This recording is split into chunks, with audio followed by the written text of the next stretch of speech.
All right, y'all. Y'all know what it is. Week 1 recap. Justice League Fantasy Football. It's in the books. We got Cameron on the mic on the ones and twos. Got my main man, Michael Langston. Got Trent, Mr. Smiley's in the house today. We're going to kick this off. We might have some other people chiming in. They might be getting some sleep. Some folks got an early work day, including our Week 1 champion, none other than big cousin Eddie Patterson. Came through huge week. If I go and just kick off the show talking about the dominant performance that he put on, holy smokes, Donhammed Trumpistan is his team name, dropped 186 points, 186.37. Big statement week 1. Bag has been sent. Eddie is the champion. He's got the belt for the first week. I tried my best to catch him. He had the V12 and I had a V8. I couldn't get there. Congrats to Eddie. We're going to get to his matchup. But fellas, what was it like being back? Fantasy football, checking injury reports, like start sits, just add drops, just what was it like for you guys this week? Yeah, it was pretty crazy because you're obviously this is the first year where we're dealing with defensive player stuff, so you really saw that just when somebody got a big play. It was like a sack was like 12 points, and bam, it was like just one play, and it changes, and it shifts a lot of as far as the points of like you can never truly be out of it, so you got to just find the guys that you feel like is going to value the most that week. I think everyone went through that, the ups and downs. 1 minute you're 60% ahead, next thing you're 48% down. So it was a wild week, but I think the defensive player is probably the thing that is probably most talked about because it's such a dramatic shift to what we were used to, and certainly I think a lot of people saw that. I think Trey had a big week with T.J. Watt. It was a bunch of different guys that benefited from a really good defensive player, including myself. I had really good. Obviously, I had the guy that I wanted, and that's why I picked him that early. But just it tells you kind of. I think everyone has work to do. I don't think everyone, even Eddie. I'm sure everyone's got stuff that man, I wish I would have done this better or this better. But you just gotta fine tune your stuff, and it lets you kind of figure out what's working and what isn't working. And so the main thing to do with each week is not panic off, as Trent said the first week. You don't panic off just what guys do. You just follow the trends of what is looking like it's working, and then you try to put it all together. What'd you think? What was your take on it, Trent? What was it like getting back into the swing of things? Um, it was nice. I really only got to catch a couple of games because I get off work on Sunday mornings. I work nights, so I I had to sleep through most of Sunday. But um, that's the unfortunate part of my work schedule. But um, it was cool just to be excited to watch football again. It wasn't really I enjoy the fantasy part, but just to be able to sit out there and listen to the pass pop, listen to the announcers coming up, giving a take on what's going on, like the want and the need for this one guy just to get this big throw. It was cool to be back and just watching football just in general. What was your biggest takeaway? Was there any performance, either one of you guys, that really stuck out? I got a couple in mind, but what would you say was the performance that really caught your attention week 1? I don't know off the top of my head, to tell you the truth. Like I said, I only watched 2 games. That's I'd say for me it's Patty. Patty put on a show. He had 54. That's the one that just jumped out to you because I think a lot of people were worried about, hey, Tyreek Hill's gone. What are they going to look like? And as I told Rika kind of before, I thought they were going to be better without him because they weren't focused so much on Tyreek all the time and they could spread the ball around. And he did that. He was phenomenal. And certainly the Chiefs are going to be a major threat. I think Josh did his thing at quarterback for the Bills. I think people pretty much expected him to do that, but I think Patty's numbers were kind of like, okay, he's still here. He's Yeah, still in the conversation. He's still in the chat. So that was my thing when I looked out. Like, damn, he put on a major show. I thought he was phenomenal. I think Saquon Barkley had a nice game. If you look back on the Giants, I mean, that's kind of one you're worried about with the injuries, and he's doing a lot of stuff on his own. And so I thought he really, stepped out, and just a lot of guys that, Trent mentioned DJ Chalk. I didn't think he would do a lot, but he did a lot more. And so there's some guys that are in between that you feel like could get some value. Or you saw a lot of guys jump up that, like James Robinson, who I have on my team, had 21. He was scheduled to get like 7 or 8 for most of the year, and now he's up to like 12 and 13. So it tells you kind of how the value works for each guy. And I think those were a few of the guys that jumped out to me as far as points. Yeah, I'd say my performance of the week was, we get into it a lot in our chat. We talk about who's WR1, and man, Justin Jefferson just snatched it. Had 46 points in our league. Our league's aggressive, so if you're looking at this and you're not in the Justice League this year or just in general, we have a pretty aggressive scoring system. There's kickers for explosive plays, first downs. You get a half point for a first down. So it's an aggressive scoring system. Justin Jefferson, 46 points. 184 receiving yards, 2 receiving TDs, 9 receptions. He is on the Week 1 champions team, Eddie, and Eddie kind of rode him to the big bag that he got this evening for having the best team. So we're going to roll right into the matchups. So we'll kick it off with the champions matchup. Donhammed, Trumpistan, cousin Eddie had 186.37, went up against Make You Want to Slap Your Mama, Willie, who had 154.29. A good performance. Both went over their projection. Yeah, it's a very solid performance. Willie went over his projection by 3 points. He was a playoff team last year, had Jonathan Taylor last year, really came on strong down the end. He had Josh Allen. Josh Allen went bananas, damn near 50 points, 48.93. He also had Antonio Gibson. Big story with Antonio Gibson. Brian Robinson obviously gets shot in a robbery attempt. He was looking like he was going to kind of 1A, 1B that situation in Washington.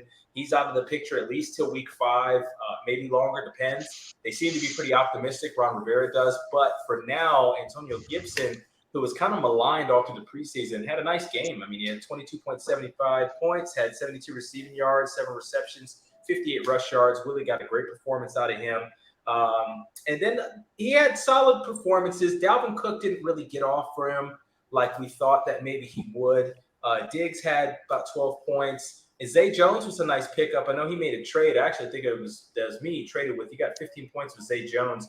Jacksonville surprisingly looked competitive. It'll be interesting to see if Trevor Lawrence can keep that up. But he ended up with 154.29. And then we moved to the champion. Got a very good performance from Jalen Hurts, 31 points overall. Just steady across the board at 16 from Bateman, at 11 from Moore. Etienne had somewhat of a quiet day, so did Montgomery. They had 10 and 9 respectively. Got 14 big points from the tight end Freiermuth in a kind of sloppy matchup. But since he came, man, and we'll get to Joe Burrow later, my goodness, this is just turnover city. Had a nice performance from Mike Evans there, 21 points. And then he had Suckup give him 17 points as a kicker. If you get over 10 points with your kicker, I mean, it might be destined for you to win. He got that. He got all 12 points on an Aaron Donald sack and a subsequent tackle. Our scoring system with defense is pretty aggressive, but it's trying to reward defensive players that I feel that most fantasy football ignores, and defensive players affect the game. And in our league, IDPs count, and you'll see that'll be a theme throughout. But his big performance, obviously, was Justin Jefferson, 45.9 points, stamped himself as WR1, came in and said he was going to be the best receiver in the league. Eddie put a ton of draft capital in him. He fell to him. I think it was at the 6th pick, if I'm not mistaken. Eddie scooped him up, and, man, that looks like a very, very smart choice thus far. He is your Week 1 champion. Donhammed Trumpistan beats Willie Wheel, make you want to slap your mama, 186.37 to 154.29. So moving along, we'll go down here to my main man Mike's matchup. He had a matchup with Jameis Crabhunter. We brought Ant back into the league this year. Ant's one of the originators, brother from another mother. And he's back in here, and he had a very competitive team. He ended up finishing with 127.64 points, but he was significantly behind Mike, who had 152.96. I know, Mike, just coming into this, you put a lot of work in the offseason. You really analyzed what went wrong last year. What was your mindset going into this first week one? How important was it for you to get off to a good start? Well, and that's I made a trade with you early in the year before the year started. I wanted to get a really good running back in AJ Dillon. I want to get a good solid tight end. Obviously, I didn't get that this week, but I want to get somebody I could count on. And I felt going into it, I didn't draft everything I wanted, so I felt like if I do a one good trade, I can get kind of my team. I feel good about my roster going into week one. My projection was around, I want to say around 160. I got about 152, so it's fine. But just really, I want to have balance, and I want to have guys at running back that I felt could score touchdowns. So, I mean, that's kind of what I focus on. And I want to get guys that are durable, which is why I wanted A.J. Dillon so bad from Rico. And once I got him, I felt like I had a great 1-2 tandem with Taylor and AJ, and both of them, I think AJ had like 21, and then I think Taylor had his usual 31, dominating points. So I felt really good about that. Quarterback Justin Herbert put on a show. He threw it to everybody but Rico's guy. So I'll take that. I'll take that. But I think those three guys really set the tone, and then finishing off for the night, Micah had 24, which I felt pretty good that Micah was going to make a splash. So I think overall it was a pretty balanced as far as I want. It's not where I want to be. I want to be higher. I want to get the 160 range and stuff like that. But I think overall I was pretty pleased. I texted Rico throughout the day. I really want this win. I want this first win just to really change how the season was. Last year started 0-4, so I really want to just get everything balanced, and certainly had a really good win, and guys played well, and everything clicked the way I was expecting. Yeah, breaking down your team, I'm looking at it. Got a great performance from Justin Herbert. He was really lighting it up. He was right on schedule. He was scheduled 37 points. He was right there at 37, rounding up. Ayuk had a little bit of a quiet day. Tough to really fault him, though. Those conditions were just abysmal in Chicago. He's gonna have better days. Claypool, we'll see what happens to the quarterback. I know you made a move in your roster. You picked up Kenny Pickett. I thought that was a very cheeky move. I think once Pittsburgh goes to Kenny Pickett, he's going to be feeding those wide receivers. So Claypool will have better days. Big day from Jonathan Taylor, 32 points. I actually was at that game, and he looked even better in person on TV. That guy, he's 101 in my opinion. He is the best fantasy football player. I think you can rest easy at night knowing you got that guy and Herbert on your team. You're going to be competitive every week. Dillon, that was a very tough trade for me to make. I made it because I was trying to shape my roster a certain way, but Dillon's paying off dividends. He out-touched Aaron Jones by double, ended up having a rush TD, 46 receiving yards as well. He's the red zone guy that they use close to the goal line. And surprisingly, as a big back, I know you followed him out of Boston College, and we kept track of him there. He was just a monster in college, but he can catch the ball in the backfield.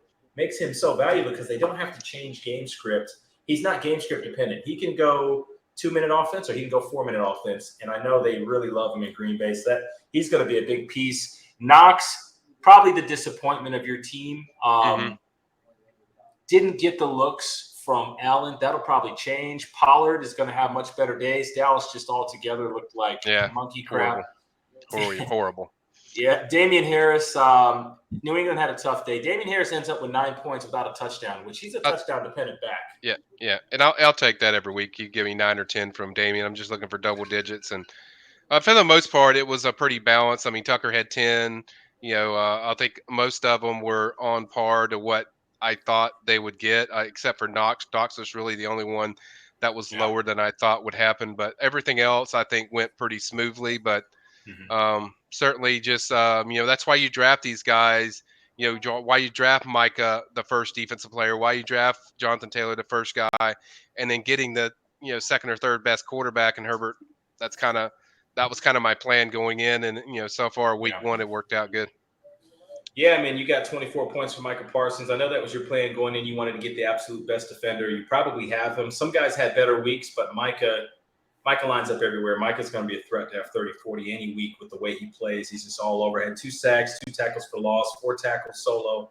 Those sacks are darn near 10 points apiece. So that's going to be a big theme. IDP, man, for our league, IDP is going to be big. There's going to be some people it's going to take some time to adjust to it, but I really think and I'm confident that once people adjust to the IDP and they really start scouting and looking at, whose offensive line's banged up, which guys are playing where in the defensive scouting reports, I think they're going to like it because It's unlike a traditional defense where you start with 20 points and they score, you're down to 16, then you get a pick, and then you're up to 23, then they score again, you're back down to, with the ebb and flow. It's like your guy has the points that he's accruing as he goes. And I like that because you can follow it more. It makes more sense. It's more arithmetic. And I think it's more fun. You can get a star defender and just watch him go off. And it'll be a theme as we go through this list. Looking at your opponent, Jameis Crabhunter, he had a disappointing day. You guys were square when it came to the projection. He only got 17 from Brady. The 2 weeks Brady missed in camps coming to Autumn, they looked off a little bit on offense, dominant defensively, but they lived in the red zone, kept kicking field goals. Gabriel Davis had a big score early that Thursday game. Looked good, 88 yards in a tutty. Thielen did not do much. It was the gritty show. Kamara surprisingly did not do much of anything. Banged up with a rib issue. That's going to be a theme to watch. I think his team's really going to hinge on how good Kamara is, how much he's used. Naheem Hines had a surprisingly good day, 14 points, had 50 yards receiving, some first downs, some catches. That's kind of how they use him, change of pace back. Ertz was decent with 12, Schuster 14, Berrios 13. He got 7 from Matt Gay, and Derwin James had a big sack, some solo tackles, gave him 14 points. He ended up falling well short of his projection. You were really close to yours, only I think 6 points off. And that was the difference. Your guys did what they were supposed to do, and his guys kind of fell short. So you're 1-0. It's a much better start for you this year. And Jameis Crabhunter is going to have to pick it up. Did have a great performance by Jameis on the bench, 31 points. So he's got some solace there. And you had Jamie Robinson, 21 points. Thoughts on Jamie Robinson going forward? Yeah, that's why I drafted him in that spot because I felt like, he was coming off an injury last year, and before that injury, he was he's kind of a 50-50 guy on receiving and rushing. Certainly is the guy they go to.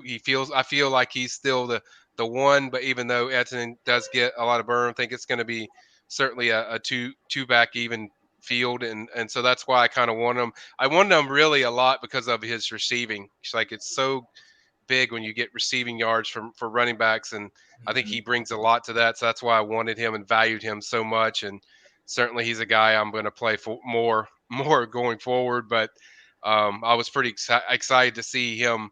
It kind of gives you options now, going in the future weeks, what you can use, and that, hey, now I got a guy that I know I can lean on a little bit more than what I originally thought going into the season.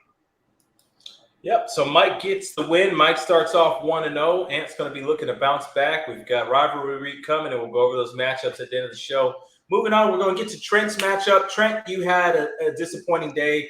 You were weekend. You were projected to win by 2 over Corey. It was very close. Corey ends up coming out on top, 137.8 to 115.71. We'll just go over Corey real quick. Derek Carr had 3 interceptions, still managed to have 23 points, was really feeding Devontae Adams. That's going to be a pretty good connection going forward. Corey had a dominant performance from Chase. Chase is up there, top 5 receiver in the game at 34 points. A wild game against Pittsburgh that got crazy in the 4th. Deontay Johnson ended up with 14 points. Williams, I think one of his best players and one of the better players in the league, better younger players, had a nice day today. 22 points from Jay Williams from Denver. Man, that back from North Carolina is looking like a problem. I think he's going to have Corey competing all year long. That's a hell of a pickup, hell of a draft pick. That kid's really versatile. He got a lot of touches today. He got a lot of touches. Man, he's just a threat. How'd you feel having to go against that on the Monday night? That's got to be obnoxious when you got a stud like that just hammering away at your team. Man, it was definitely disappointing to see. I was hoping that they used Russell a little more. I was hoping that they used my receivers that I have in a different league, Sutton and Albert. But no, they pounded the ball. And, Russell looks surprisingly, not as sharp as he usually does, which I was kind of disappointed as a Russell fan to see, but just a lot of mistakes from Denver. But the biggest one was, for me, looking at it, pounding the ball. They should have gave it to Russell more. Should have let Russ. Just him eating away at my score. That's for sure. We we were kind of complaining about that during the game. We had a group, kind of a chat going on, and I thought they ran a lot. There was a lot of situations they had the goal line where you got Russ, you can do a lot of bootlegs, or you can do Yeah. some play action stuff, and they just burned them, twice in that game. I think they probably want those plays back. So I agree with you. I think some of the play calling was kind of questionable at best as far as some of the stuff they ran. But for your sake, I know you wish they would have ran Javonte a little bit less. Yeah. No, it was it was kind of weird to see, because they pay all this money for Russell. Hmm. They do all these things to get him, trade so many solid players, and then use him like he's a average quarterback. It was kind of disappointing to see, but I'm sure they'll shake that up next week. He's just got so many threats out there, man. I thought they would have used him more, and they pounded the ball, man. They pounded the ball. Yeah. So Yeah, it's kind of interesting. That game plan, it's almost like they wanted to not put too much on his plate and kind of protect him from, obviously yeah, he's coming back to Seattle. It's a raucous yeah, environment. But, yeah, we'll see. It was a little bit disappointing day for Russ. But, hey, Javonte Williams gave him 22 points. He got 5 from Stevenson, 14 from Waller. Mooney, very, very, very, very quiet. Very disappointing day. I know there was some trade talks between him, some other people. It'll be interesting to see where that goes. Mooney can bounce back. I know you got a backup quarterback in Justin Fields. Just couldn't get Mooney the ball. I don't know what they did defensively. I know they have bad weather, but that'll be interesting to see if that's a anomaly or if that's going to be kind of a step the back tempo. for Mooney. Mm-hmm. Yeah. Drake London, love that pick for Corey. He's a big Atlanta guy, and Drake London looked really good. Had 14 points in his debut, 74 receiving yards, 3 receiving first downs, 5 total catches. Nice day for him. And didn't get anything from defense. He's going to have to work on the defender. That Hendrickson guy from Cleveland, a defensive end, didn't get any sacks, wasn't really in the backfield like he wanted to, didn't get any tackles for loss, kind of burned him a little bit. And then on the flip side, you had the same thing with Sam Hubbard. Sam Hubbard only gave you 1.25 points. So that's the thing with IDP. Like, if they make big plays, they get forced fumbles, they get sacks, the score shoots up. But if they don't, you're looking at a two-burger, a pair of fries. Yeah. Looking at the benches, I want to touch on Corey's bench. Corey's got a pretty strong bench in comparison to a lot of these teams. Jacoby Myers gave 11.45 points and kind of a lackluster performance overall from New England. But still, that's quality production. Breece Hall's another young, exciting back. We'll see how that pans out with the Jets. Breece Hall kind of took over the passing down work a little bit, had 11.35 points. He had a great touchdown play from Jahan Dotson, rookie out of Penn State, had 20 points if you round it up, 19.5 touchdown catch there. 2 touchdown catches, actually, 3 total catches. So, man, Wentz had a good day, and Dotson was a big reason why. Everett also grabbed a touchdown catch at 54 receiving yards, a sneaky good tight end Corey's got on his bench. And then he's got a guy would be a super waiver wire pick, but Corey's already got him, and he's got Jeff Wilson Jr., the new starting running back in San Francisco. So, yep, that's a very strong bench. I think Corey's got one of the stronger benches in the league. He's 1-0, coming off a win there, so he's going to be looking good. And he's got a big matchup with Mike next week. Going on to your team, Trent. I mean, just a disappointing day for Lance. Weather didn't help. He couldn't get going. Yeah, DJ Moore had a disappointing day as well in Carolina. He does that. He'll have a fluctuation, big week, little week. He only had 9. Great pickup off the waiver wire with DJ Shark. I mean, Shark is a touchdown getter. 2 years ago in Jacksonville, it's what he did. I don't know if he had 7 or 8 of them, but he had a lot of tutties. And with Goff pushing the ball downfield when they were trying to play catch-up, I mean, it was right for DJ to have a nice day, and he did. Aaron Jones, he actually made a big trade. We made a big trade today. You got Patterson coming in. Aaron Jones, there's a lot of debate on that. Aaron Jones only rushed the ball 5 times. He had 3 catches. It's the 7th game in a row he's kind of been out of touch with Dylan. They're still trying to figure out how they want to settle that. So Aaron Jones had 11.85 points. You've got Cordell Patterson coming in. You also have Eckler. Eckler had a quiet day, only 13 points. He's going to have some much louder days. Schultz kept on line with what he was projected at 14, and he was scheduled to get 14. Cooks, surprisingly, one of the best wide receivers in the league that doesn't get respect, including from me, Brandon Cooks. What do you feel about Brandon Cooks? How confident are you in Brandon Cooks? More confident now, that's for sure. Wasn't really on the radar. Again, again, this is a auto draft, fantasy lineup, but they definitely did me justice on the Brandon Cooks. I've just got to look more into him just in general, but yeah, he seems like he's doing exactly what he was projected to do and more. Yeah. And shoring you up, you've got Rashaan Penny. I thought Rashaan Penny had a nice day. Had a big 23-yarder called back, Mike. We were on the phone when that happened, and he could have been that even was the bigger. thing about Penny today is that he had a couple of 10 plus, 15 plus yards, yard runs that got called back, and I'm like, dude, he is running the ball hard. He is pounding. He's just it was a penalty littered game today. It wasn't clean by any means. So I'm still really confident about Penny. And that's kind of coming into this matchup. Corey was in a good spot coming into this matchup, but what you needed is Rashaan Penny to go off and get in the end zone a couple times. You needed to keep Javonte out, and that didn't happen. So Corey ends up getting the win. Carlson gave you 9. Hubbard. Looking at the bench, Nico Collins going to have better days.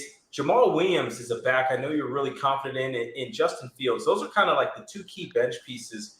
Do you see those guys starting, or how do you see them working into your roster as you move forward? I see more of Jamal Williams as a trade piece moving forward to kind of shore up my bench a little bit more. Maybe I can get maybe a little bit stronger of a wide receiver core. Because like those fluctuations, like you said on DJ Moore, to have someone maybe a little more solid in that wide receiver 1 spot is going to be the best way for me to ensure another 10 points per week. Obviously, I'm giving up the huge upside of DJ Moore if I, happen to do something like that. But, I really just need consistency, really, because with the running backs that I have and the quarterbacks that I have, I just need my other pieces just to be consistent to give me those 130, 140 weeks. That'll win a lot of matchups. That's really what I'm looking for, is just keep my average high. Obviously, you can't really depend on a lot of breakout games, but if I can depend on them getting 90 to 95% of what they're projected, if not more, I think that's where I'm going to live at. I think that's what caters to a successful season. Yeah, so, and everybody's roster is really it's a work in progress. Week 1's big feel out week, really the first couple weeks. And there's a lot of potential here. I mean, if Lance has a big day, Moore has a big day, that completely changes your lineup. And then we talked about the IDP. Both you and Corey had a struggle on IDP. If you guys get those IDPs correct, those 130s and that 115 that you got, that's going to be, in the 150s, 160s, and the 130s and 40s, respectively. Really, the IDPs, that's the big piece there. Guys were eating an IDP. Your guys just didn't perform. If obviously, if his guy performed, to what it was projected and mine didn't, it would have looked a lot more lopsided than what it is already. But I'm just, if Eckler does 90%, if Lance does 90%, or I start Fields, then that's a potential W right there. So again, like I mentioned earlier, not going to freak out too much, but I think doing some trades with Jamal Williams and probably DJ Moore for a 1-to-1 swap with somebody on the running back to wide receiver is probably going to be the move forward for me. All right. Well, there you have it. I mean, I know we've done some negotiation. I know Mike's open to do stuff. So there you go. We've got a trade block feature this year on our Yahoo where if you got dudes that you're looking to move and you want to get some fair value, man, you can put them on there, put them on the trade block. Managers can go in there and see kind of what you're willing to part with. And you can kind of do a lot of the footwork of deals and negotiations. One thing I like with the negotiations so far this year, and we've got a couple to discuss outside the one we talked about with Patterson for Jones, people seem to be really, really calculated in how they're looking at these trades this year. And I like that. There's not a lot of just lackluster trades being thrown around. This year, people are really talking about it. They're communicating, and that's good. And I think one of those trade block, or one of the reasons is that trade block feature, people can kind of see and really gauge the roster. Yahoo kind of tells you the manager that you're attempting to trade with, where they're weak, where they're strong, and you can kind of get an idea of how you can put a deal together. So I like that. I really like what I've seen so far from all the management there. And so that's week 1. Corey's 1-0. He's looking to have a big bounce back year this year, and he's starting off strong, 1-0. Trent's going to be looking to bounce back in week 2 to pull back to 500. And hey, we're going to see what week 2 brings. We're moving on. We're going to go to Mario in the city. Bomb Squad. Anthony Mussidi comes back into the league this year. He's a former champion. He won a couple years ago, and he is a very formidable fantasy footballer in Justice League.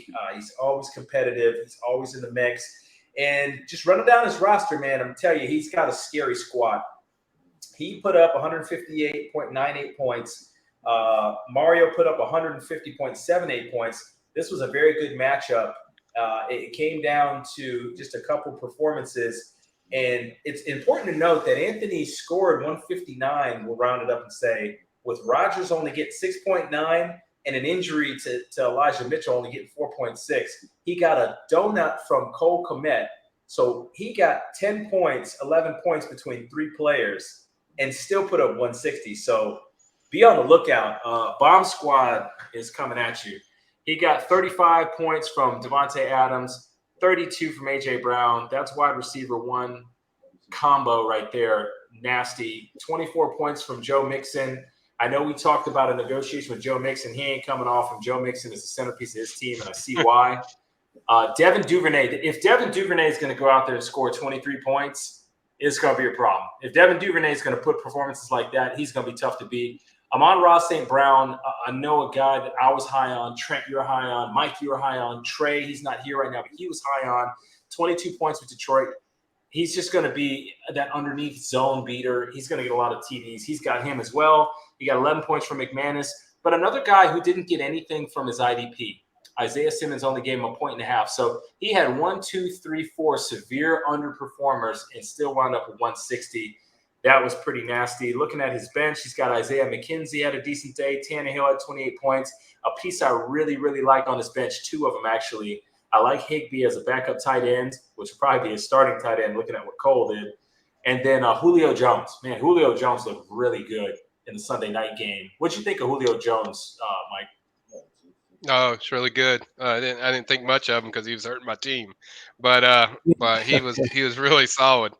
I thought he surprised me the most in that game because they really went to him a lot. I know Godwin went out with a hamstring, but still, you didn't expect him to have that kind of explosion. Caught a really nice deep one for 45. Really, really great catch, just Julio type stuff where he just somehow pulls the ball down. And I just think he's really go-to for them. He made some big plays for them. So Julio Jones, I think, is going to be, certainly a nice acquisition as long as he could stay healthy. Yeah, Julio is going to be a baller. I like Julio a lot. It'll be interesting to see if Ant mixes him into the lineup with Duvernay. That's tough. He's got some weapons, man. Ant's going to be a competitor this whole year. He's got a very solid nucleus of a squad, and Rodgers ain't going to have 6.9 points very many weeks. He's going to turn it up, especially in Lambeau. Moving to his competition, I thought Mario had a good week. Mario's got a strong team. He's got some ballers. Kirk Cousins had 30. Stephon Diggs had 31 and torched Jalen Ramsey. Hurt my heart. BBU, my brother out there getting kind of did up, getting routed up by Diggs. But, hey, it happens. No matchups being ducked with DBU. FSU guys, they step up to the challenge, and Diggs got the better of him. No way around it. T. Higgins, this one hurt Mario a lot. He lost T. Higgins early in the first quarter. T already had 6 points and had a couple catches. Concussion. We're going to see what happens with him. And then he turned around, he traded him. So T. Higgins is actually going to go to the week 1 champion, Eddie. Along with Alexander Madison. And in return, David Montgomery will be coming to Mario. Mario wanted to shore up his backs. Hey, managers are crafting their team the way they see fit. And Mario wanted to get stronger at running back. Speaking of running backs, he got a donut from Cam Akers. One of the surprises of the week. I didn't see that coming. I know Cam's coming back off the Achilles, and Cam's going to try to get worked in there. I don't think that's going to happen very many weeks. I think they kind of got barnstormed by Buffalo, who was my favorite to win the Super Bowl. Just be honest, probably going to be Buffalo and Tampa, and I think right now Buffalo would probably win that game. So they had a great game plan against the Rams. I kind of thought that way. Trey had a quote. He said, "What's the best time to jump on a Gator's back? After it's 8, it's fat and happy, right?" And that's a fat, happy Gator out there in LA, fresh off the Super Bowl championship. Buffalo had their hearts broke. They were hungry. They came out there. They bottled up Cam. Cam gave them no points. However, our boy, me and Trent, DeAndre Swift, Detroit Lion, balled out 30 points. Big performance there. Goddard gave him 11, had 9 from Jacobs, 24 from Judy tonight. Judy almost took him home. If they could have got a drive and Judy could have scored on that last drive, he could have snuck a win. Judy looks really good, man. 102 receiving yards, a tutty, four catches. And then he had Brian Burns, a Knoll, man. Another one, man. Knolls everywhere, man. Gino, where you at? Are there any Canes that are fantasy relevant? It's called out like 6 Knolls so far. Brian Burns ended up with only 3 points here. Had a bunch of solo tackles, but couldn't get the TFL. So he's going to see if he can shore that up.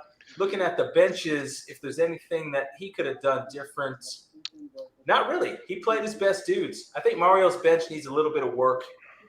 He's probably going to address that in the waiver wire, but still a dangerous team. 151 points week 1. Anthony gets the win. Mario's going to be looking to get to 1-1 here in rivalry week. And as we move down the matchups, we're going to go and another guy who really balled out this week. We're going to talk about Marcus, prime time. I had a conversation with Marcus a couple weeks ago, and I told him he's a veteran here, year 7 for Marcus, and he's a very smooth operator. Like, he does not get emotional. He does not make rash decisions. He's very, very kind of calm. And I had a discussion with him just to see how he was going to take it to the next level, and if he was going to be able to kind of ascend to a top 4 type club. And boy, did his team respond. 172.57 points. Had Cooper Kupp, made a big draft pick with Cooper Kupp. He fell to him, I think, at the 4 or the 5 spot, if I'm not mistaken. 35 points opening night. Cooper is in the argument for WR1. If not 1, it's 2 or 3. He just balled out. He made a big pick with Tyreek Hill. He still believed in Tyreek Hill going to Miami. Tyreek Hill ended up with 21 points, 94 receiving yards. Nice pickup. Kareem Hunt, he's very bullish on Kareem Hunt. Got 25 points from him. Kyler Murray, 29 points. Had a disappointing day from Ezekiel Elliott, only 6.6 points. Mike, that's not going to happen every week, right? No. And Zeke's a guy you want. He's going to be kind of the catalyst there since Dak's going to be out for a little while. So he's going to get his. And I really like Marcus's team. When I look at it top to bottom, I think it's a really strong squad. A lot of guys. I love the Kareem Hunt pickup because I think he's going to get the ball a lot. I know that frustrated Rico last year like crazy when he had Chubb.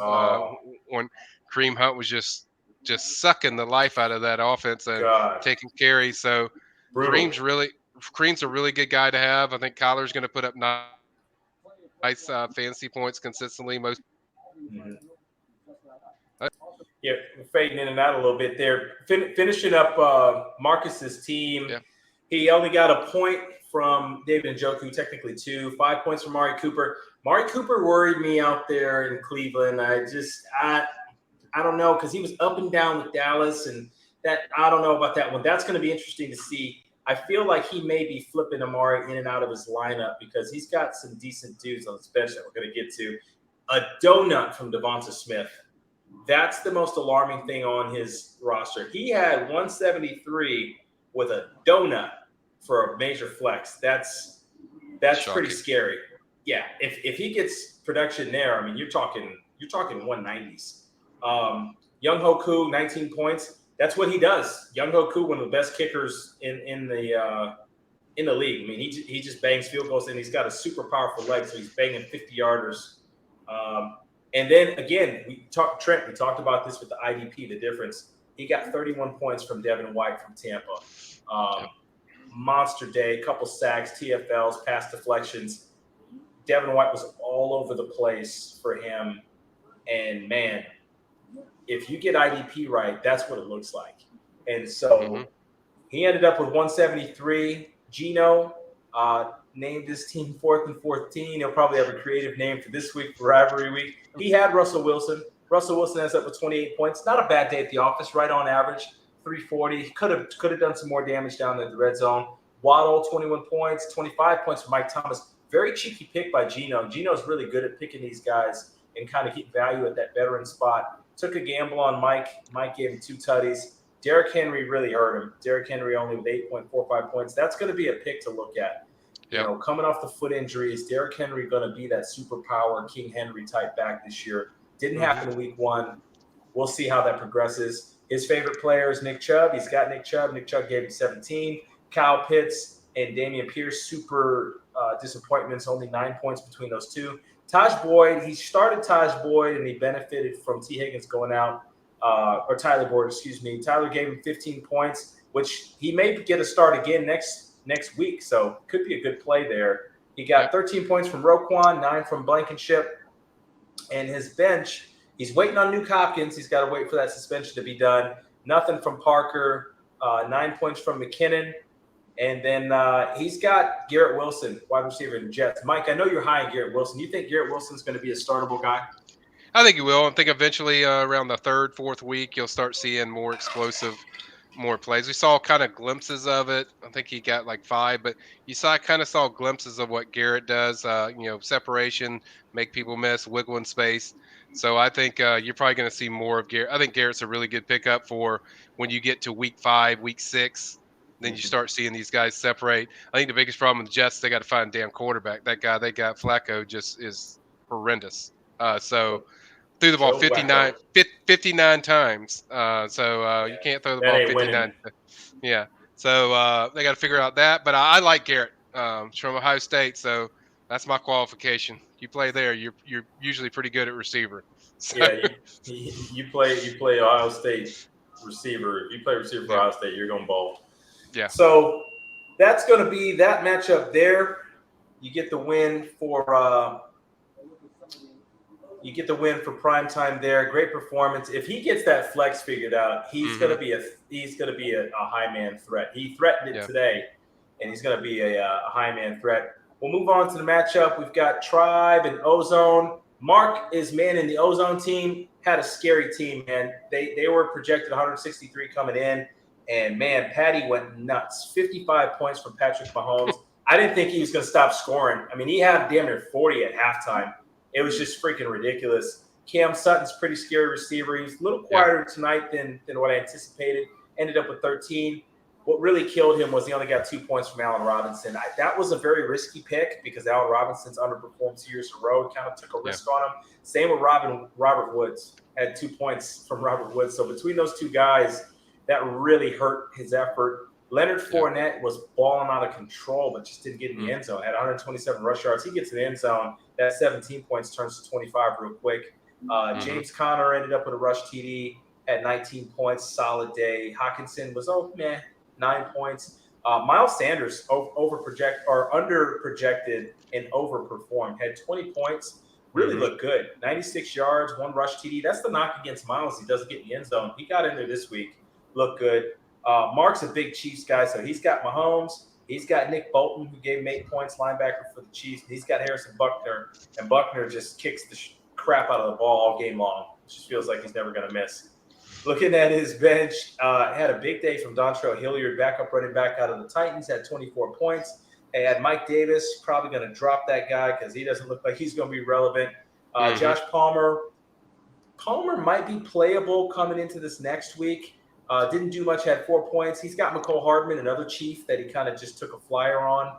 And then Mac Jones. Mac Jones is his backup quarterback. He had a really rough day. And then he's got Valdez-Scantling. So a lot of Chiefs on the Ozone. But he's got the one main Chief, and his name is Patrick Mahomes, and he might be good enough to beat you by himself on a given day. Luckily, I was able to kind of navigate that. Looking at the squad I've got, I built my squad to be really powerful at the receiver spot, to be kind of a V12 and have the horsepower, and I fell on my face week 1. I got 6 points from CeeDee Lamb, 3 points from Michael Williams, 9 points from DK Metcalf, including a fumble, and I got 13 points from Deebo Samuel, and he had a score on the ground. So my plan to be super powerful at receiver was epic fail week 1. Hopefully that will round itself out because that sucked. Joe Burrow tried to sabotage the shit out of me for an entire half. He had 5 total turnovers, 4 picks, and a fumble. I was laughing. I was sitting in the stands at the Texans game, and I'm just looking at my phone, and people were just clowning me. Mike kept telling me, another pick for Burrow. I'm like, dog, stop texting me bad shit. But, Burrow and that. And the thing is with that, I know you're going to go with this, and I never worry about Joe. Joe will have picks, but what Joe will do come back and do big yardage, big touchdowns. The dude is one of the best competitors I've ever been around as far as just being around, seeing him in person. The dude is just the most competitive dude when it comes to stuff. So I know Rico was worried. I was telling him but no, Joe. I wasn't never worried about Joe. He went out there and he really turned it up. In that second half, he was killing it. Yeah, I wasn't worried about Joe just in general, but I was worried that it was going to cost me. It was going to cost me the week because I knew Patty was playing in that late window, and I know what Patty does. This is one of the first years I don't have Patty. And then you dangled Burrow in my face for the last 5 weeks last year. So I was like, I'm going to get his ass this year. So I'm not worried about Burrow for the course of the season. Just want to keep him healthy. But he ended up bouncing back 27 points. I got 12 points from Edmonds. Huge day for Patterson. I know we talked with Corey about that. That game script kind of went in his favor, and he took advantage. He had 26 points there. Patterson just looks like the best thing in Atlanta to me. We had a long discussion there. I ended up trading him to Trent. So, Trent, that's going to be your toy. He was good to me. I hope he's even better to you. Kelsey had 30 points. That's really I rode Kelsey's performance. Went nuts. Which I had the checkmate with Mahomes. So Mahomes went donkey nuts crazy, and Kelsey was like, okay, I'm right there with you. Give him 30. That's who he went crazy with. Yeah. I mean, and you look at your team, dude. It's like you had 170 something. Imagine what you've done if you'd had those three receivers show up. You could have been 200. So it tells you kind of the ceiling of where your team can go. So that's you won, but also it kind of tells you, hey, if I move some stuff around, get the stuff the right way, I could really make this scary. Yeah, and then short it up, really, if I have a champion on my team this week, it's got to be Myles Garrett. Myles Garrett just had 2 sacks, 3 tackles for loss, a forced fumble. I mean, he went from having 0.5 points, and all of a sudden he had 30. I mean, he just went crazy, really flipped my week. And again, I have been preaching the whole time. I've been really preaching IDP. I didn't think that my guy would have 37 points. But, I mean, he was not the best performance of the day. But if you get IDP right, man, it can really change your week. You get those elite playmakers. Swung the game. I mean, the Browns won largely in part because of these game-changing plays by Myles Garrett. So, guys, please do the studying on the IDP, man, because if you get that right, it's so much fun. I mean, it will flip your matchup on its head. It gives a shot of nitrous into this stuff. I'm really pleased with IDP. I know people that may have got burned with it week 1 might not like it, but if you get it right, man, IDP is fun. Looking at the bench, I'm trying to build this bench up. We'll see. It's a work in progress. Got 10 points from Traylon Burks, 12 points from Gainwell. Gainwell got in the end zone. Goff didn't do monkey crap until the fourth quarter, 22 points. He's on the chop block. A guy I'm super high on broke my heart because he dropped a 75-yard touchdown pass, would have made him super tradable. Christian Watson ended up with 7 points. Could have had 27 points. And then Robert Tonyan was 7. I've got Kenneth Walker in my IR spot, did nothing. Chase Young's in my IR spot, did nothing. So I get away with a win there. It was very, very close. Cameron Sutton could have went off and kind of stole it from me. DK didn't really do what I wanted him to do, and he was fumbling the ball. So fortunate to get out of there with a win. It's kind of what I wanted to do. I wanted to try to chase Eddie down and get the bag. Couldn't do it. My team just could not keep up. And that brings us to the last matchup, and this is a good one because there's a lot of hate involved in it. Love some hateful matchups. Couple high school besties turn to adult besties. You've got Joe versus Trey, and it is always entertaining. It's just fun to watch this because these two are best of buds, but they hate each other when it comes to fantasy. Trey's team name is Team Pixie, and he got that name from Joe because Joe has had these banhammer teams for a couple years in a row that look all the rage. And then he plays Trey, and it's almost like Trey has a voodoo doll, and he just starts pin-cushioning it. And then guys on Joe's team just start falling over, having just record crap performances. and Trey's just sitting there like this, and he brings this bad news bear ass team, and he beats them, and it's like every time. So it's unexplainable.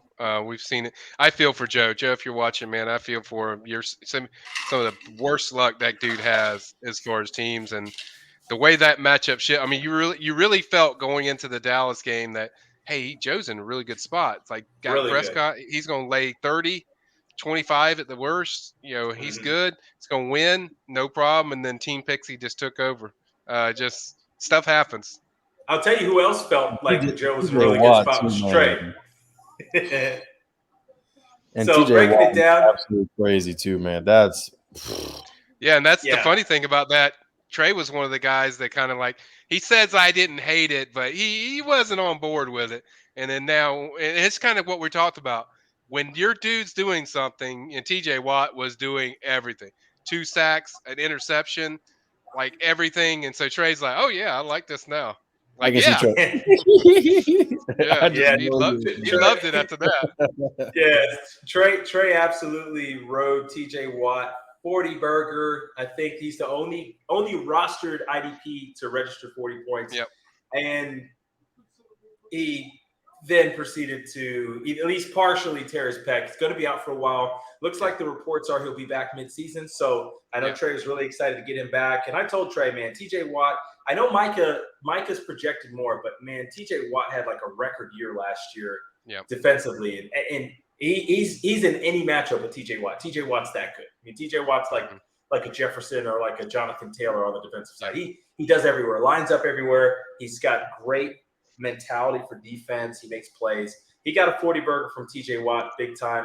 Got 31 from Lamar. I thought Lamar looked really good. I'm the biggest Lamar critic out of all because he went from an MVP where he was unstoppable and he just regressed a couple years. And then last year he was on my team and he just played like shit. He just looked bad. He just wasn't a good quarterback, period. He didn't complete the ball the way he needed to. He didn't look like he had any timing, any rhythm. And I got to say, he looks a lot better. He had the best play from a quarterback that I saw with that no-look pass to Duvernay. That was beautiful. That was like next-level stuff. That's stuff that you see Patty doing, and Lamar looks a lot better. He's got a soft schedule, too. I think Trey's got a really good thing with Lamar. He got 31 points from Pittman. Pittman looks like he's going to be a top 12 dude. He looks like a WR1. Olave's kind of one of Trey's team is really built to kind of hit a little later. He's got Olave. He's got Pickens. Pickens didn't do anything. Olave had 10, had 41 receiving yards. McCaffrey, I've got some concerns. We can talk a little about McCaffrey. 17 points. He was the number 2 overall pick. And I told Trey, I'm not going to say anything I didn't tell him when we talked yesterday. He ain't Taylor. He don't look like Taylor. It's not like there's a separation between 101 and in the second best player. And I'm not sure really what it is, if he's just being a little more tentative. It's how they're scheming him.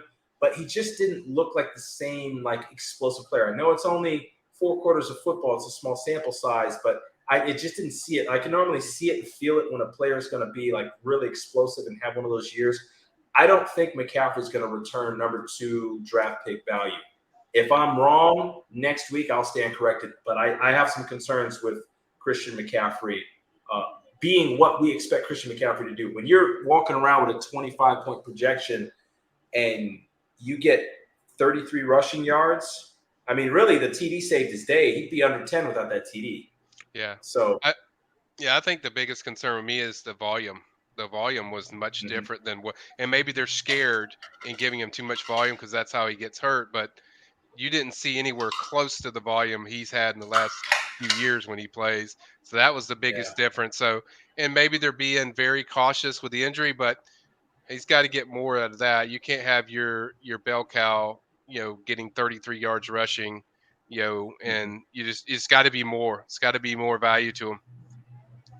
Yeah, so that's going to be something to be concerned about. We'll see in the next couple of weeks. We'll see how it works, but that kind of perked my ears up. You just expect McCaffrey to just waltz into 20 points, and he really had to work to get that 17. Still a good score, but it'll be interesting to see with that draft equity that's put in him, see if he can pick it up.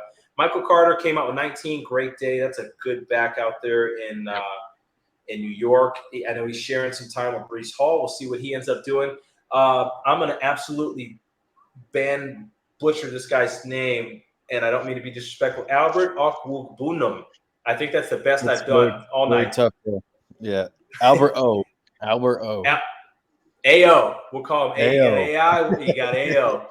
Tight AO end. was impressive. Tight end for Denver. Tight end for That's Denver. Yeah. Denver's Well, tight they got end. 3 that they use.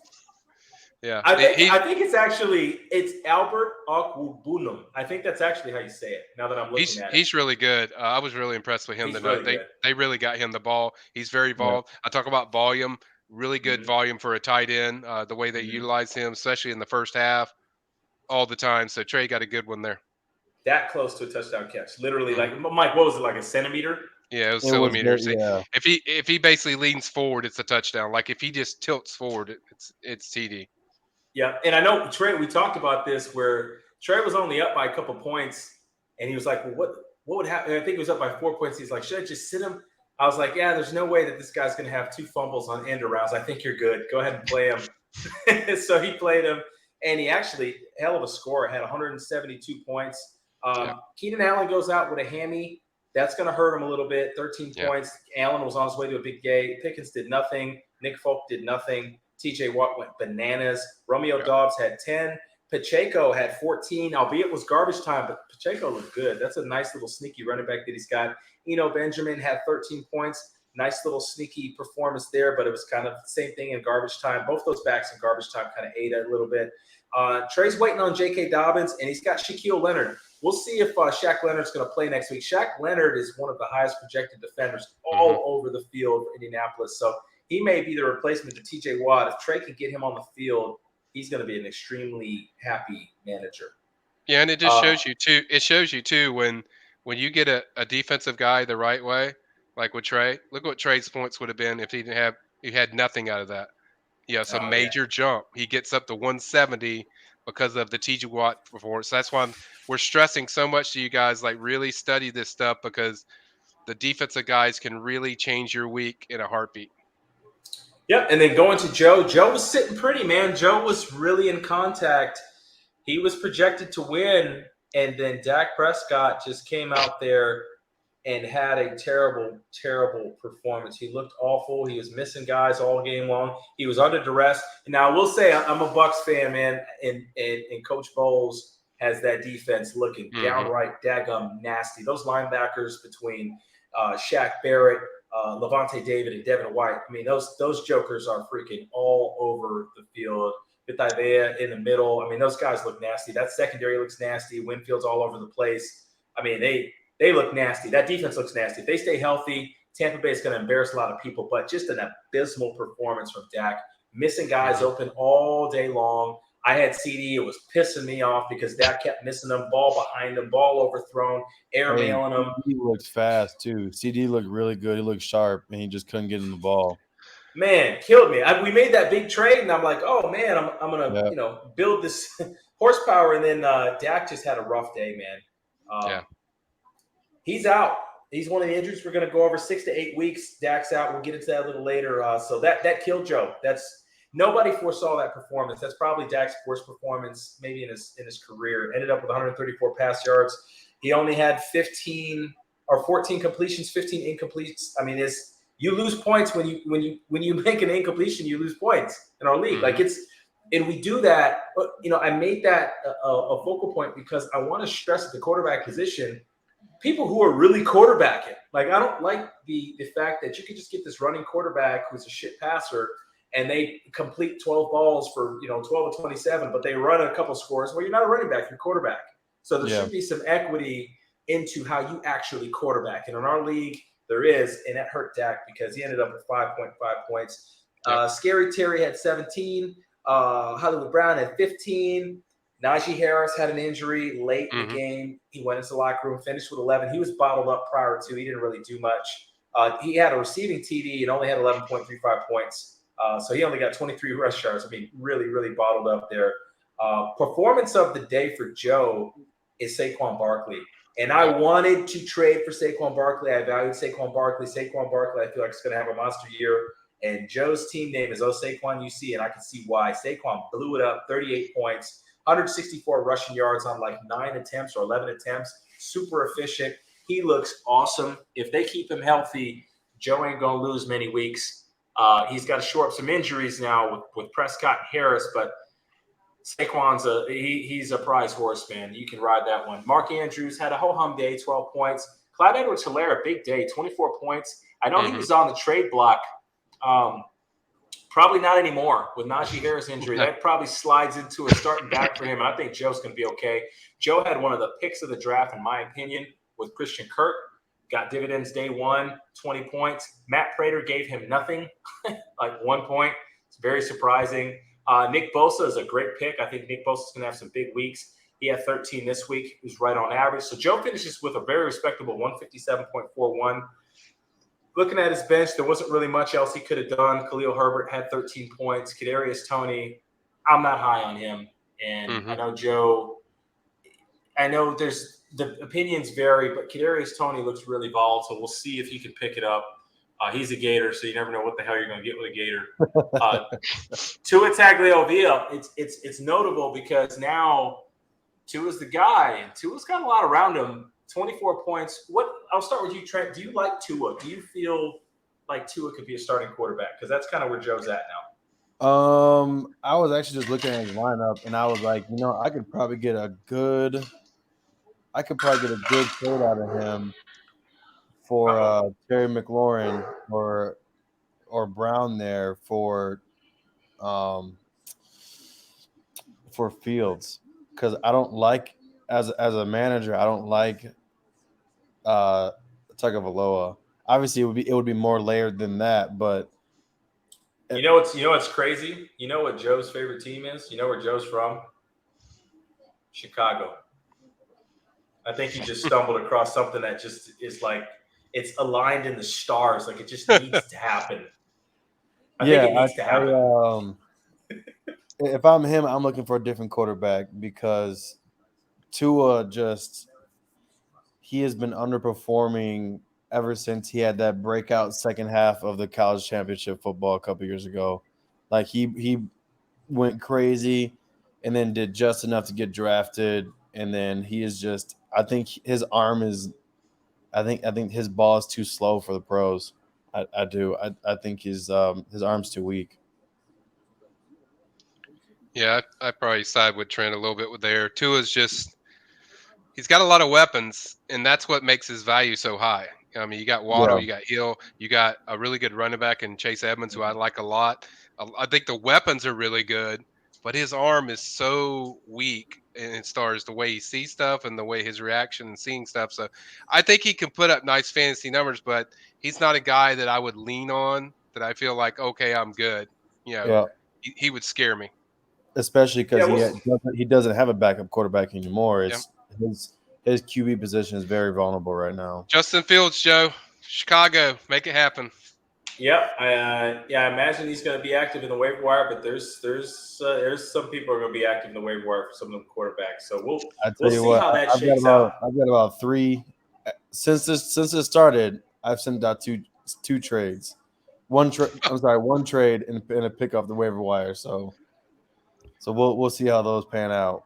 That's going to be interesting. So that's where Joe's at, man. Joe's one of the stronger teams rosters in the league was projected 173, man. Trey was projected 149. Joe was projected 173. Trey gets the win because of course the gods smile upon Trey more than they do not. And nobody knows that more than Joe. And Trey's 1-0. Trey's 1-0. Joe is 0-1. So this brings us into our weekly power ranking. And we'll get into our week 2 matchups here in a second. But the weekly power ranking, I got to have the champion, Eddie. I got him in the number 1 spot. I got Marcus Primetime in the number 2 spot. I've got Trey in the number 3 spot with Team Pixie. We'll see. He's got to make some adjustments, but I got him in the number 3 spot. I've got the Tribe in 4. I've got Anthony, the Bomb Squad, in 5. I've got Mike in 6, right in the middle of the pack. He's going to be looking to move up. I've got Corey in 7.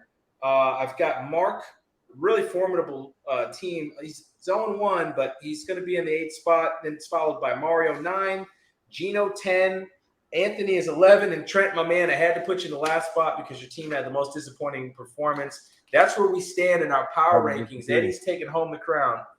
He's like, I want to redo, I want to recount. I'm the lowest 1-0 team, Trent. So if there's anything to that, but Yeah. I know exactly what Trent's going through. So main thing is just not panicking, just addressing your weaknesses, and do the trades that make sense, and don't do like I did last year and make too many trades and hurt your team, and then you're really scrambling. So I think we're going to see a difference. I think it's going to go back and forth. Your teams that are 1-0, I think you're going to get some losses, and teams that are 0-1. I think it's just such a competitive league. We got so many good players here. I think it's going to go up and down. It's going to be a really active waiver wire week, guys. I mean, I'm just telling you, if you think that you're going to just get a guy and nobody else is looking at your guy, trust me, there's been discussions. I've talked to, I think, 5 different managers just today about guys they're looking at on the waiver wire. So if you're going to try to get a guy, there's probably 3 or 4 guys that are looking at your guy. So just know that other people are looking at the guy that you think you're only looking at. It's going to be a lot of eyes. Oh, man. Guys with eyes looking at guys that play football. I tell you what. Yeah, run around in tights. What are we doing here? Oh, man. So that brings us to our rivalry week, man. Big rivalry week. We're going to get the smack talk brewing tomorrow. Once Eddie wakes up and he sees that he's got the bag in his account, he's probably going to be feeling good. Start the engines up. First matchup, I'll talk about mine. My name for the week is Miami because it's rivalry week. I'm playing Gino. We try not to curse on the show, so Miami is the name of my team. I'm scheduled 166. Gino's scheduled 146. We'll see. Better make some adjustments because I'm coming after you, Gino. You know what time it is. Next matchup is going to be Eddie, the week 1 champ, going against Team Pixie. Let's see. Will he live up to the name? Will Trey find a way? Will he find the voodoo doll and start poking holes in dudes? Like what? T. Higgins, he's already done it. T. Higgins got a concussion. It's going to be a game time decision. Eddie's going to have to manage that. I know Trey's going to be poking needles, man. We're going to see. Eddie's scheduled 156 as of now to 148. So it looks like a matchup that Eddie should win. But anytime you go against Team Pixie, grab him because you're going to need him. Next up, we got Trent. Trent looking for a bounce back, man. Trent's looking for a bounce back. You've got a matchup with Willie. So Willie's scheduled 151. Trent, you're scheduled 154. How are you feeling about this matchup? This is Michigan versus Maryland, by the way. That's why I mentioned this little Big Ten battle. Now, Willie doesn't talk a whole lot of crap. And he's a Big Ten guy. He's a former ACC guy, but now a Big Ten guy. He wants a piece of the amazing crew. He wants a piece. Yeah, so actually, this is my first time pulling it up right now. Josh Allen's definitely scary. Tyler Lockett, I'm not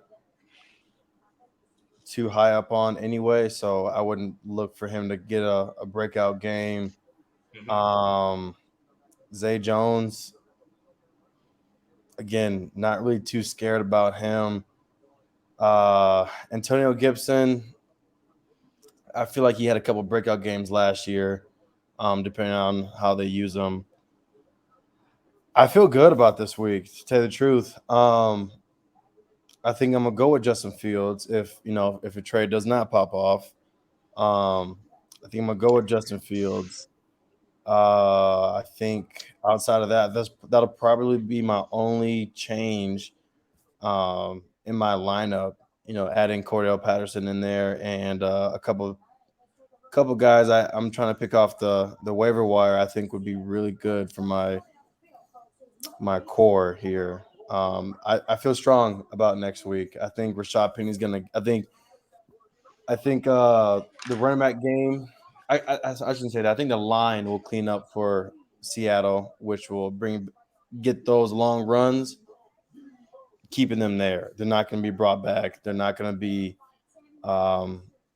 negated. So I think Rashaan Penny is going to have a really strong week next week. I think I feel good. I think Eckler's going to have a bounce back week. I think Chark, he'll probably underperform a little bit. I'm going to probably clock him at like 11 or 12 points, but nothing crazy. And We'll see. I don't know. I'm not too hype on DJ Moore right now, to tell you the truth. We may talk later about that.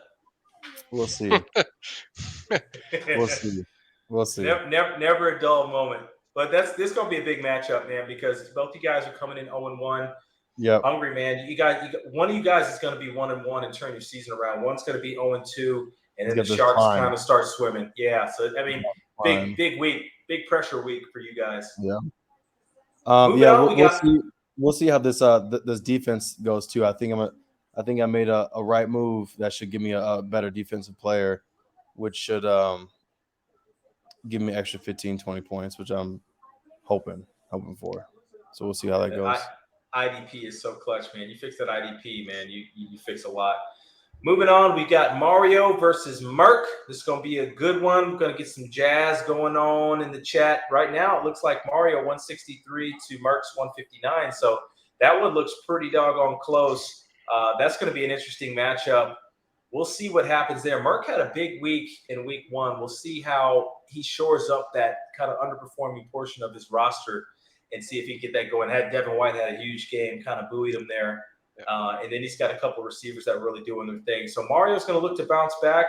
Mario doesn't want to go 0-2, and Merc definitely wants to go 2-0 and kind of continue his ascension. Got him number 2 in our power ranking, and I actually had to make some adjustments because a couple of people were left off. So we're going to get to that here in a second. Here's a big one. And I'm just going to say grab him. Grab him. You got Can't Catch a W, who caught a W week 1, Corey, going against Michael Savage's. 2 guys that did not make the playoffs last year and are hell-bent on making it this year, and it couldn't get any closer. 158 to 159. Mike's got him by a point, fractional. This one's going to be close. This one's going to be a hell of a matchup.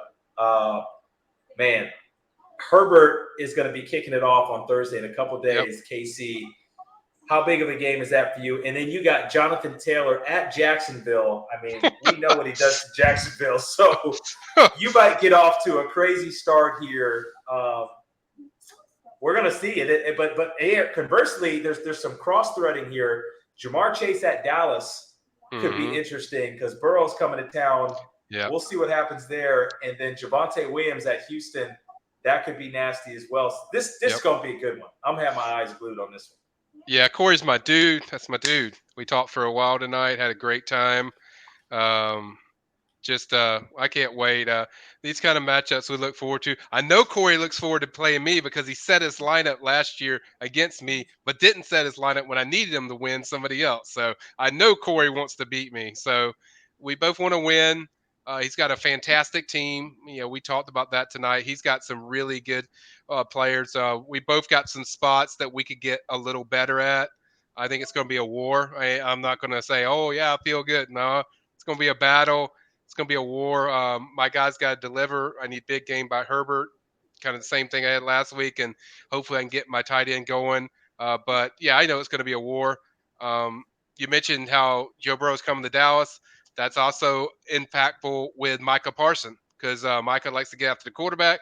Joe holds the ball a long time, so hopefully I can get some big points there. But yeah, I'm going against my dude Corey. I know it's going to be a great game. I'm excited. I'll be in Texas, so I'll be flying back as everything's going down. Woo! But I can't wait. I'm excited. Corey's.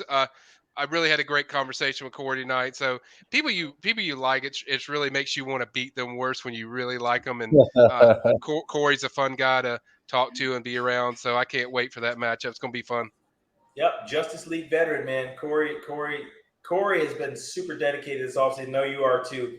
Corey's been dedicated, man. 7 years in, he's trying to make a statement this year.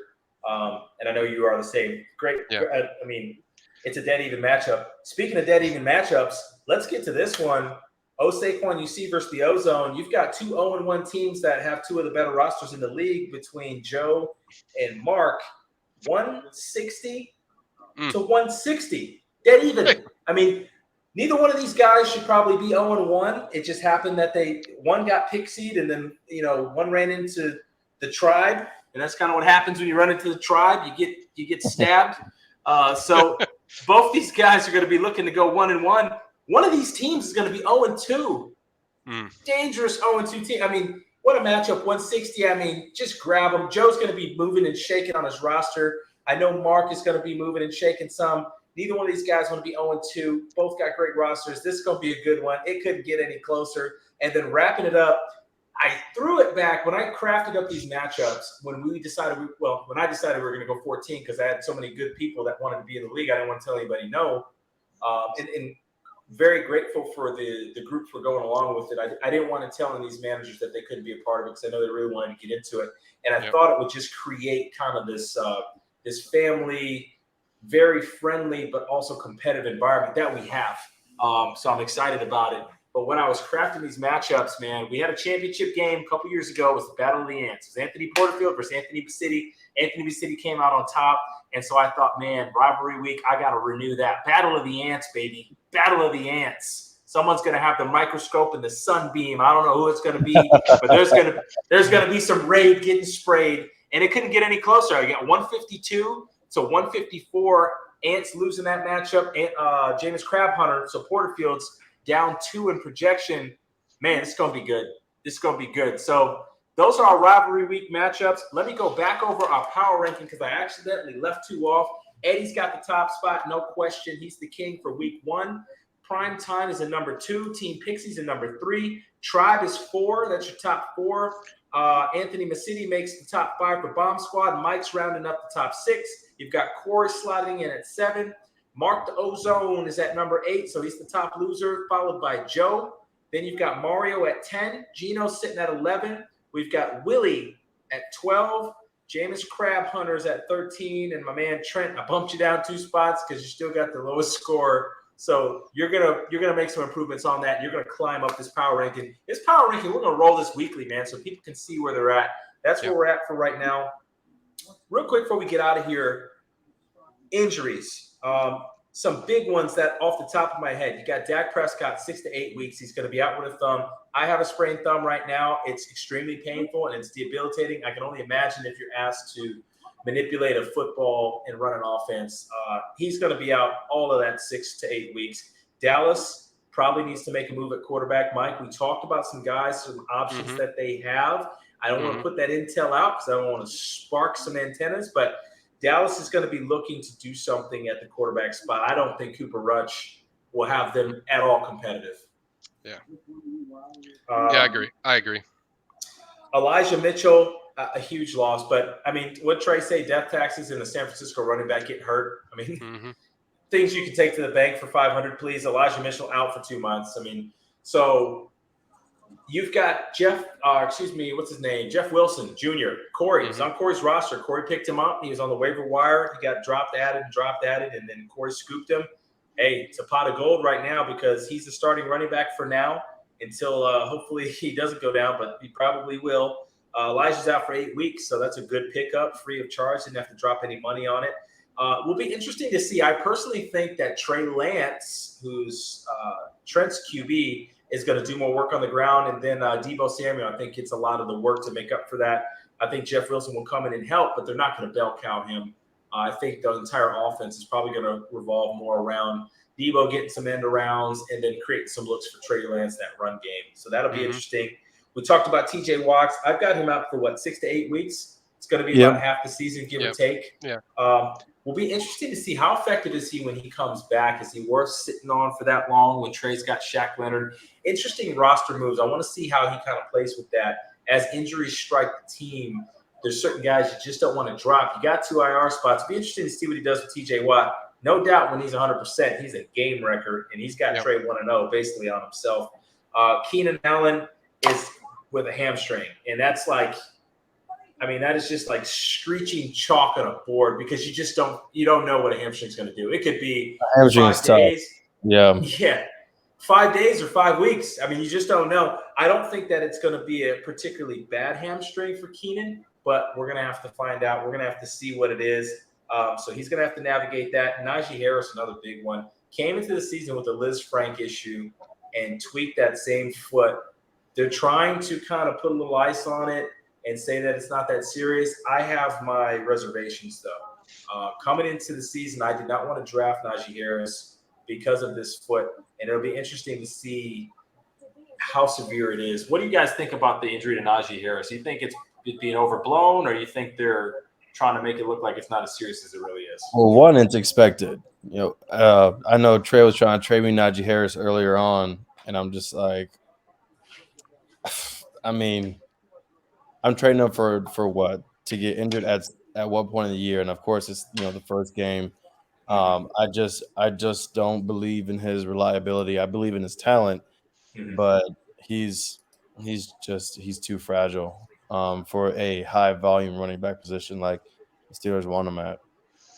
Yeah, he was really good last year. Obviously, we knew he had this foot injury going into the season, so I don't think it's a surprise that it was re-injured. That stuff happens with foot injuries. They usually take a while to fully heal, and certainly he's not fully healed. So I think it's a big problem for the Steelers because that's their offense. That's what they base a lot of their whole offense, because they have a quarterback that's not great.